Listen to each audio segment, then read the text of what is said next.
ගිරාකූඩුව දැක්කම මට කතාවක් මතක් වුණා. සෑහෙන කාලයකට පෙර කියවපු කතාවක්.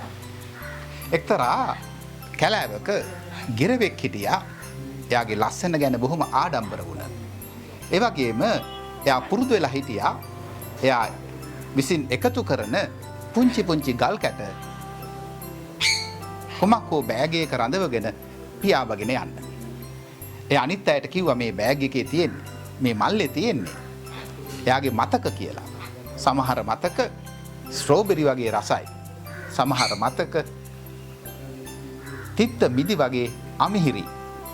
එයා එකතු කරගත්ත මේ මතක පොදිය ගැන, මේ මල්ල ගැන, මේ ගල් කැබලි ගැන ආඩම්බර වුණා. එයා මේවත් එකතු කරගෙන තැනින් තැනට පියවලා ගියා. කාලේ ගත වෙනකොට එන්න ඒ මල්ල ගල් වලින් පෙරෙන්න පටන් ගත්තා.